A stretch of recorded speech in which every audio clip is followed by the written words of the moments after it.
haqqa tuqatih wa la tamutunna illa wa antum muslimun. Wa qala aidan ya ayyuhalladzina amanu taqullaha wa qulu qawlan sadida yuslih lakum a'malakum wa yaghfir lakum dzunubakum wa may yuti'illaha wa rasulahu faqad faza fawzan 'azima. Wa qala Rasulullah sallallahu alaihi wasallam ittaqillaha haitsu ma kunta wa atbi'is sayyi'ata hasanata tamhuha wa khaliqin nasa bi khuluqin hasan. Amma ba'du fa inna asdaqal hadis kitabullah wa khairal huda huda Muhammadin sallallahu alaihi wasallam wa syarrul umuri muhdatsatuha wa kullu muhdatsatin bid'ah wa kullu bid'atin dhalalah wa kullu dhalalatin finnar. Ma'asyiral muslimin jamaah rahimakumullah. Pagi hari ini kita bersama-sama berkumpul di tempat yang mulia ini untuk mengumandangkan takbir, tahmid, wa tahlil, menegakkan qiyamul aid dalam rangka menjalankan ketaatan kita kepada Allah Subhanahu wa taala. Allahu Akbar walillahil hamd. Kita wajib untuk bersyukur kepada Allah atas semua nikmat yang sudah diberikan kepada kita, sehingga pagi hari ini kita masih diberikan kesempatan untuk melaksanakan salah satu syariatnya, yaitu salat Idul Adha di pagi yang cerah ini. Dan mudah-mudahan salawat serta salam tetap tercurahkan kepada Nabi kita Muhammad sallallahu alaihi wasallam. Allahu Akbar, Allahu Akbar, walillahil hamd. Hari ini ma'asyiral muslimin adalah hari yang mulia, sebagaimana kisah mulia yang dihikayatkan oleh Allah Subhanahu wa taala kepada kita semua lewat ayat-ayatnya, yaitu kisah mulia dari Nabiullah Ibrahim wa Ismail alaihissalam, di mana kedua nabi tersebut pantas dan patut menjadi contoh bagi kita semuanya. Kisah ini adalah diawali dari keinginan Nabiullah Ibrahim alaihissalam untuk mendapatkan keturunan yang saleh, keturunan yang nanti dapat meneruskan perjuangannya, meneruskan dakwah Islamiyah, meneruskan agama Allah. Sebagaimana Nabiullah Ibrahim berdoa kepada Allah yang ada di dalam surat As-Saffat ayat 100 dan 101. A'udzubillahi minasyaitonirrajim. Rabbi habli minas shalihin. Fabasyarnahu bighulamin halim. Yaitu Ibrahim alaihissalam berdoa kepada Allah, ya Allah, ya Tuhanku, berikanlah aku, anugerahilah aku seorang keturunan yang soleh, keturunan yang taat, keturunan yang bisa mengemban amanah Allah, keturunan yang nanti bisa mengembangkan agama Allah. Kemudian Allah menjawab doa Nabi Ibrahim, fabasyarnahu bighulamin halim. Maka kami, kata Allah, memberikan kabar gembira kepadanya dengan seorang anak yang halim, yang penyabar, yang lembut, yang taat. Kemudian ma'asyiral muslimin jamaah rahimakumullah. Ketika Nabiullah Ibrahim alaihissalam sudah mendapatkan anak, tetapi dalam prosesnya Nabi Ibrahim diberikan ujian-ujian oleh Allah Subhanahu wa taala. Ketika itu Nabiullah Ibrahim tinggal di daerah Babilonia atau sekitaran Irak Selatan. Oleh Allah, Nabiullah Ibrahim diperintahkan untuk meletakkan istrinya dan anaknya yang masih bayi Ismail di tempat yang jauh, yaitu kalau sekarang di Makkah Al-Mukarramah. Sebagaimana Allah berfirman dalam surat Ibrahim ayat 37. A'udzu billahi minasyaitonir rajim. Rabbana inni askantu min dzurriyyati biwadin ghairi dzi zar'in 'inda baitikal muharram. Rabbana liyuqimus shalah faj'al afidatan minan nas tahwi ilaihim warzuqhum minas samarati la'allahum yashkurun.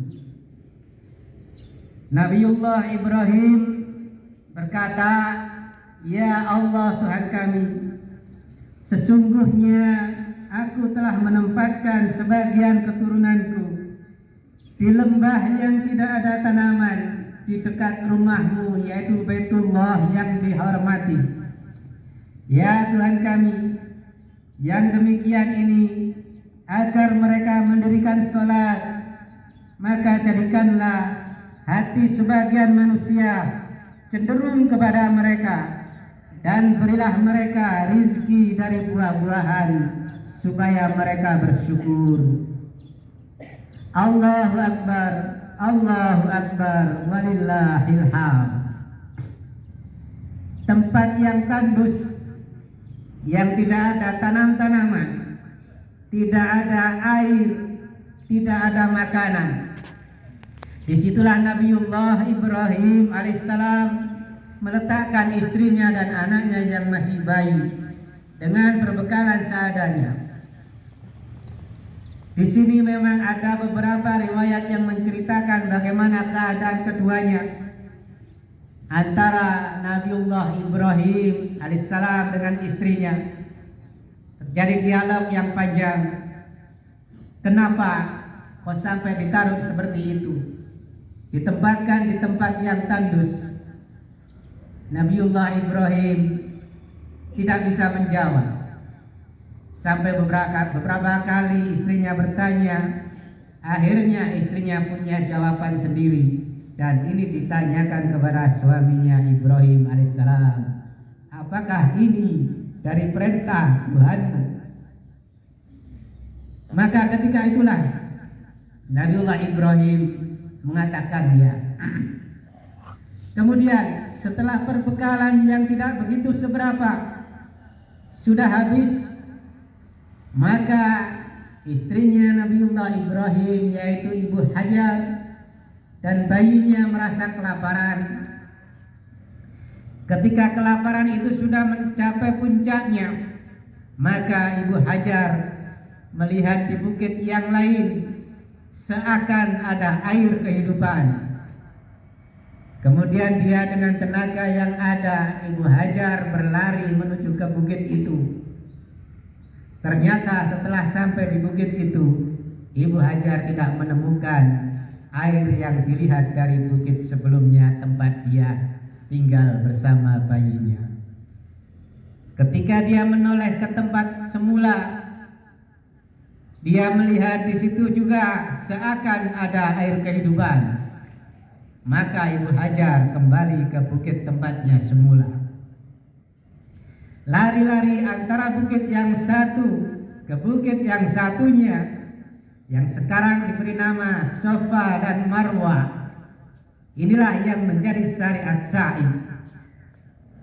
Maka dengan tenaga yang terakhir, kekuatan yang dimiliki oleh Ibu Hajar, dia pasrah kepada Allah, sudah tidak kuat melangkah lagi untuk mencari air kehidupan. Maka disitulah Allah mengutus malaikatnya Jibril untuk menebarkan, untuk mengembangkan sayapnya, untuk menaungi mereka berdua. Dan ketika sayapnya malaikat Jibril menyentuh tanah, disitulah memancar air yang sekarang dikenal dengan air Zam-Zam. Allahu Akbar, walillahil hamd. Ketika Nabiullah Ismail kecil sudah mulai dewasa, maka Allah berfirman di dalam surat As-Saffat, "Falamma balagha ma'us sa'ya qala ya bunayya inni ara fil manam inni azbahuka fanzur madza tara." Qala ya abati fa'al ma tu'mar satajiduni insyaallahu minas sabirin. Setelah perjuangan sedemikian rupa dari Ibu Hajar membesarkan anaknya, maka Allah memberikan perintah kepada Nabiullah Ibrahim alaihissalam yang disampaikan kepada anaknya Ismail. Ketika usianya Ismail sudah mulai bisa diajak berdialog, falamma balagha ma'us sa'ya, ketika Ismail sudah sampai usia yang sanggup untuk diajak berbicara. Ya bunayya inni ara fil manam, wahai anakku yang tercinta, sesungguhnya aku bermimpi dalam tidurku, ini azbahuka, sesungguhnya aku menyembelihmu. Fanzur madza tara, maka apa pendapatmu wahai anakku? Kalimat ini ketika kita baca di dalam Al-Quran seolah-olah biasa, tetapi coba hayati, perhatikan ketika kalimat ini kita ucapkan kepada anak kita, apakah kita sanggup untuk mengatakan seperti itu? Tetapi ini Nabiullah Ibrahim alaihissalam, Nabi yang terkenal keikhlasannya hanif, maka Nabiullah Ibrahim yakin bahwasanya ini adalah perintah dari Allah, dan dia sanggup menyampaikan kalimatnya kepada anaknya. Sungguhnya aku bermimpi, mimpinya Nabi Ibrahim adalah perintah, aku akan menyembelihmu. Jawaban dari Nabiullah Ismail, qala ya abati fa'al, wahai bapakku yang tercinta, laksanakanlah, karena itu perintah dari Allah, engkau akan mendapatiku termasuk orang-orang yang sabar. Allahu Akbar, walillahil hamd. Ketulusan seorang anak yang ketika sudah mulai bisa berbicara, berpikir, beranjak dewasa, dia menerima apa yang disampaikan oleh bapaknya Nabiullah Ibrahim alaihissalam. Dia mau dan sabar ketika akan disembelih.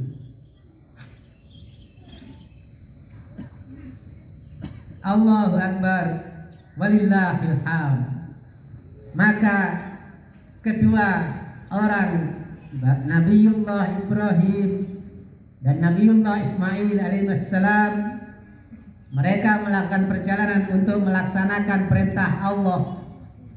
Ketika dalam perjalanannya mereka menjauh dari ibunya, di tengah jalan mereka diganggu oleh setan, dan setan ini berusaha untuk menggagalkan niat kedua Nabiullah Ibrahim dan Nabiullah Ismail alaihissalam untuk mengurungkan niatnya seorang ayah menyembelih anaknya.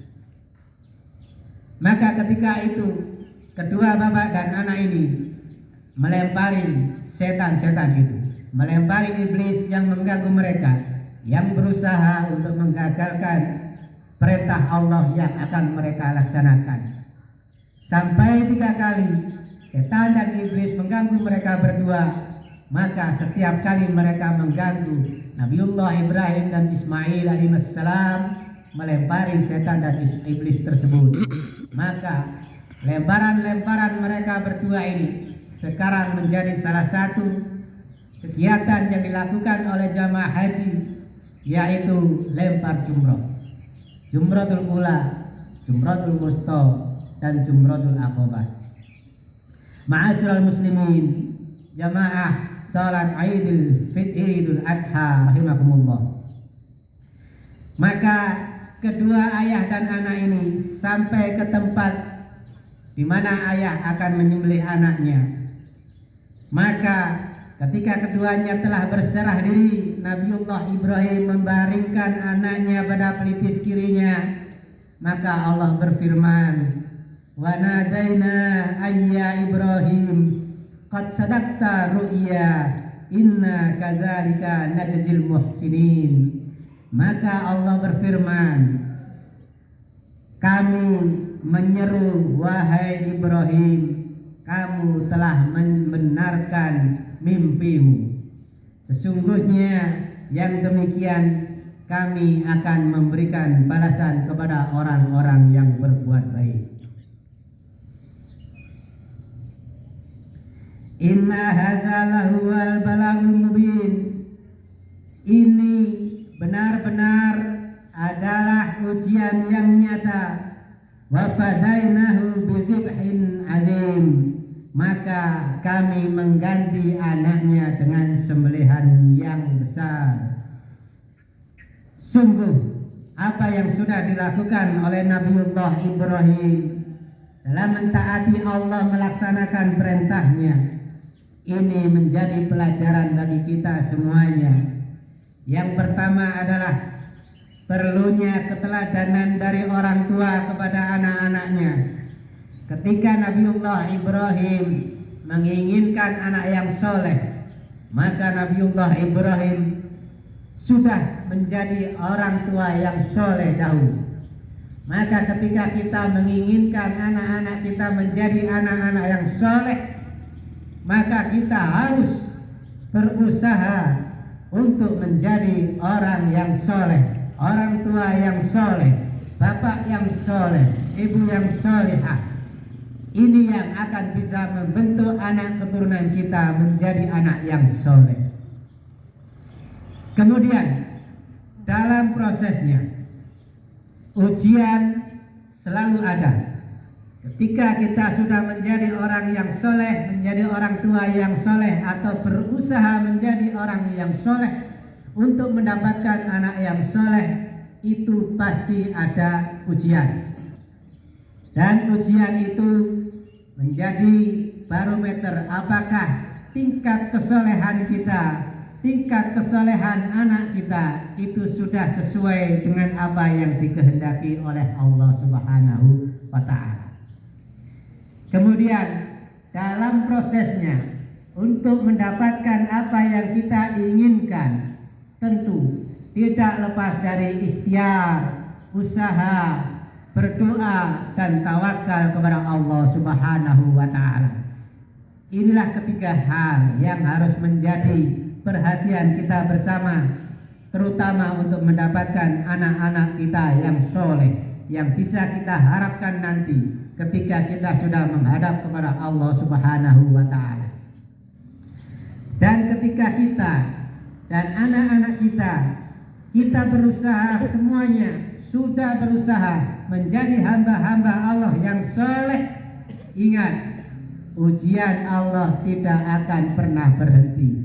Selesai dari ujian yang satu, muncul ujian yang lain. Karena dengan ujian-ujian inilah kita akan ditempatkan oleh Allah ke dalam golongan hamba-hambanya yang istimewa, sesuai dengan tingkat keimanan, tingkat ketakwaan, dan tingkat keberhasilan kita menghadapi ujian dari Allah Subhanahu wa Ta'ala.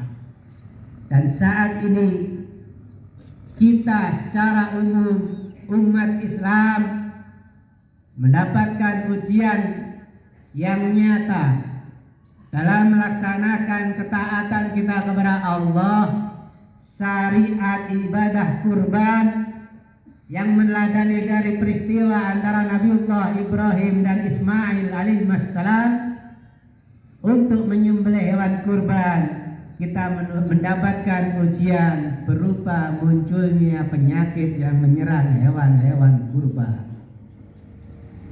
Nah, apakah dengan ujian munculnya penyakit terhadap hewan-hewan kurban yang kita siapkan ini, apakah akan merubah niat kita terus melaksanakan berkurban dengan berbagai macam kesulitannya, atau kita menggagalkan niat kita untuk berkurban sementara kita sudah termasuk hamba-hamba Allah yang mampu untuk berkurban? Jawabannya kembali kepada diri kita masing-masing. Apakah kita teruskan niat kita untuk berkurban atau kita tangguhkan? Jawabannya ada dalam diri kita masing-masing. Hadirin jamaah salat Idul Adha rahimakumullah. Mudah-mudahan di pagi hari yang cerah ini Allah selalu melimpahkan karunia-Nya, pertolongannya, maunahnya, rahmatnya kepada kita semuanya, agar niat kita yang sudah lurus untuk melaksanakan ketaatan kita berkurban kepada Allah tetap bisa terlaksana dengan kekuatan dan keikhlasan kita. Amin. Semuanya kita pasrahkan kepada Allah Subhanahu wa taala agar penyakit yang ada ini diangkat oleh Allah dari muka bumi yang mulia ini. Amin ya rabbal alamin. Allahumma shalli ala Muhammad wa ala ali Muhammad kama shallaita ala Ibrahim wa ala ali Ibrahim fil alamin innaka Hamidum Majid. Allahumma ighfir lil mu'minina wal mu'minat wal muslimina wal muslimat al ahya'i minhum wal amwat. Allahumma ighfir lil mu'minina wal mu'minat wal muslimina wal muslimat al ahya'i minhum wal amwat. Allahumma ighfir lil muslimina wal muslimat al ahya'i minhum wal amwat. Allahumma ighfir lana wa liwalidayna warhamhuma kama rabbayana shighara. Allahumma ighfir lana wa li ikhwanina alladhina sabaquna bil iman. Wa la taj'al fi qulubina ghillan lil ladzina amanu. Rabbana innaka ra'ufur rahim. Allahumma ya Allah, ampunilah dosa-dosa kami, ampunilah dosa-dosa kedua orang tua kami, ampunilah saudara-saudara kami yang seiman, baik yang masih hidup maupun yang sudah mati. Rabbana hab lana min azwajina wa dzurriyyatina qurrata a'yun waj'alna lil muttaqina imama. Rabbana taqabbal minna innaka antas samiul alim wa tub 'alaina innaka antat tawwabur rahim. Allahumma 'izzal islam wal muslimin wa ahlikil kafarata wal musyrikin a'da'aka a'da'ad-din.